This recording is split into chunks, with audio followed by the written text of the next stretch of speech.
E o vídeo de hoje eu tenho certeza que vai te fazer olhar com um carinho diferente para os fundos imobiliários. E bom, no último vídeo a gente falou sobre a queda dos dividendos nos fundos de papel e esse vídeo a gente decidiu fazer especialmente para você que tem fundos imobiliários de tijolo em carteira, né? E muito se fala nesse momento da queda da Selic em começar a comprar fundos de tijolo. O que vai acontecer com esses fundos de tijolo quando a taxa de juros chegar em 9, né? Para isso a gente vai fazer uma análise aqui, vou desenhar bonitinho para você entender o movimento que o mercado faz e por que, né, que o mercado premia quem já se antecipa a esse movimento. A gente vai entender tudo detalhadamente aqui, mas eu tenho certeza que é uma visão um pouco diferente do que muita gente fala e que vai te fazer sempre estar antecipado a esses movimentos e com certeza ganhar muito dinheiro com isso. Então, sem mais delongas, vamos direto aqui pro vídeo, né? Eu desenhei esse quadrinho aqui pra gente começar a discutir isso aqui e entender perfeitamente o que acontece no mercado. Então, a gente vai imaginar o seguinte cenário, e aqui eu botei cenário 1, tá vendo? Aqui do lado esquerdo, e cenário 2. A gente vai trabalhar primeiro com o cenário 1, que é uma Selic em 15. Vamos imaginar, hipoteticamente, que a gente recebe os 15% que a Selic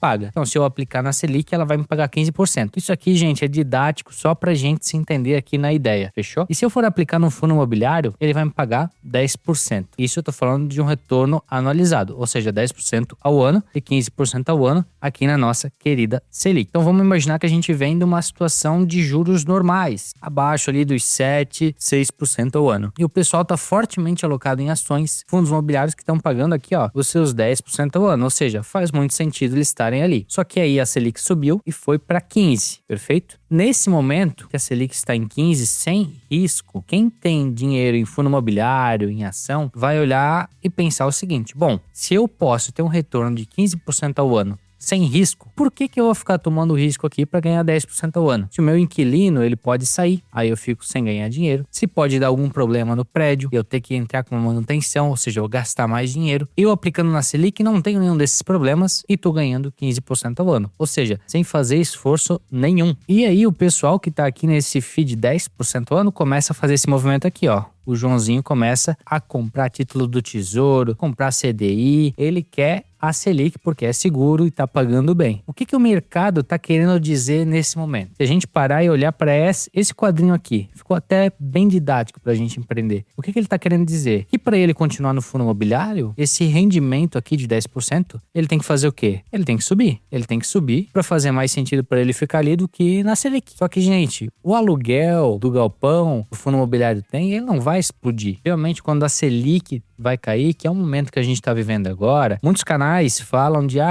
o mercado imobiliário agora ele vai se valorizar e tudo mais, mas na verdade a gente pode olhar isso por uma outra ótica. Pensa comigo, o aluguel ele vai se manter o mesmo, ele vai ter o reajustezinho ali anual, né, que é IPCA, IGPM, que seja, mas ele não vai fugir daquele valor que já estava estipulado lá. Vamos usar aqui como exemplo uma casa, um aluguel de R$ 1.500 por mês. Ele vai continuar valendo R$ 1.500. O que vai mudar então para esse fundo imobiliário começar a oferecer, por exemplo, uma rentabilidade de 12% aqui, né? Vamos imaginar que ele chegou a 12% e aí depois ele foi subindo até chegar a uns 15% ao ano. Lembrando que eu tô dando um exemplo didático. Isso aqui de retorno dos proventos, perfeito? Se o meu aluguel não mudou, o valor do aluguel se manteve ali estabilizado, só tendo aquela correção pela inflação ou algum outro índice, o que aconteceu foi que o valor da cota do fundo teve que cair para ele chegar nessa rentabilidade, perfeito? Até aqui tudo bem? Ou seja, eu tô pagando um valor mais baixo para receber os mesmos 1.500 de aluguel lá que aquela casinha tá me oferecendo, né? O único jeito de eu ter uma rentabilidade maior é eu pagar mais barato para receber o mesmo valor, que aí o meu yield ali, né, que é o quanto que eu recebi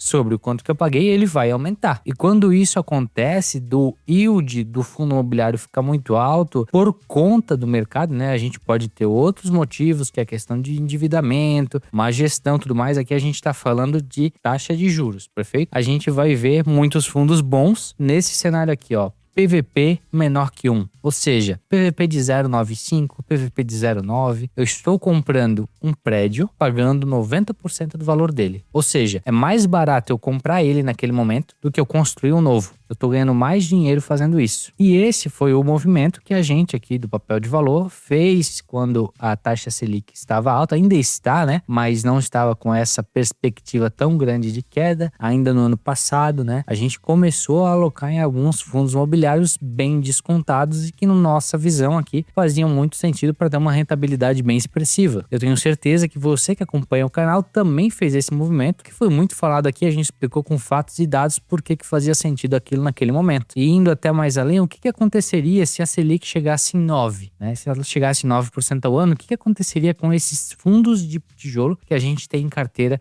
e comprou descontado? Então, para isso, a gente vem aqui para o segundo cenário, que seria uma Selic em 9%, e os nossos FIIs, eles pagam 10% ao ano. Perfeito? Isso aqui, gente, aqui que vem o pulo do gato. E olha só, nesse cenário aqui, o pessoal abandona a Selic. Concorda comigo? É como a gente falou antes, o fundo imobiliário estava pagando 10, a Selic estava pagando 15 sem risco. Fazia mais sentido eu aplicar meu dinheiro na Selic para ganhar mais dinheiro. Perfeito? Agora a Selic está pagando menos. Por mais que ela tenha uma segurança, muita gente vai sair daqui e vai comprar o fundo imobiliário. Ah, porque o imóvel vai se valorizar, é porque o provento está alto. O dinheiro ele sempre vai para onde ele vai render mais, com menos esforço, né? Vai me fazer ganhar mais dinheiro. Porque esses 10% aqui, gente, né? A gente vai entrar lá no investidor 10 e vai ver um dividend yield, por exemplo, de 10% ao ano para um determinado fundo imobiliário. Só que aquele dividend yield ali, ele é sobre o valor atual do fundo. Ele é o dividendo, né, que não mudou porque, né, o contrato ali, ele se manteve sendo reajustado sobre o valor atual do fundo. Só que nós, que compramos quando o fundo estava embaixo, com PVP menor que 1, o nosso dividend yield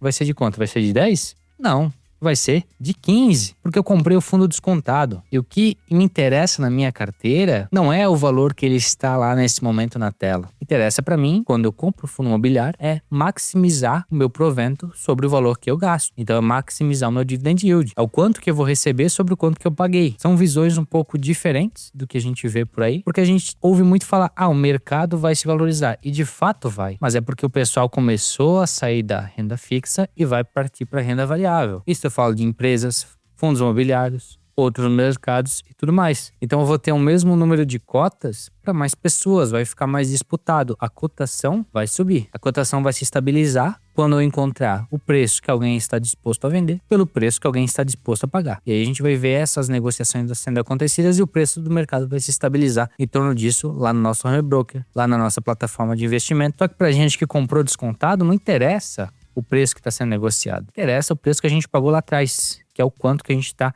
recebendo de dividend yield. No caso, a gente vai estar recebendo muito mais porque aproveitou um momento onde o mercado estava focado em aplicar na Selic para ter um rendimento mais alto para comprar esses fundos descontados. Aí você vai me dizer, Jonathan, mas poxa, quando a Selic sobe, eu tenho uma maior inadimplência, eu tenho outros problemas que eles se agravam nos fundos imobiliários. E sim, realmente, a gente tem outros problemas. A gente não levou em consideração isso aqui nessa análise. Contudo, ainda assim, isso meio que seria um turnaround, né? Eu comprar um fundo, claro que a depender da qualidade do fundo. Essa vacância, ela vai ser menor, né? Por mais que eu tenha uma Selic elevada, porque os galpões são de qualidade, então vai ser o inquilino, já vai entrar outro e tudo mais. Mas o mercado, ele faz esse movimento e é importante que a gente saiba que isso acontece, porque agora muito se fala em comprar fundos de tijolo, porque tem alguns fundos que ainda estão descontados, né? Ainda dá tempo de fazer esse movimento. Só que o timing, ele já passou.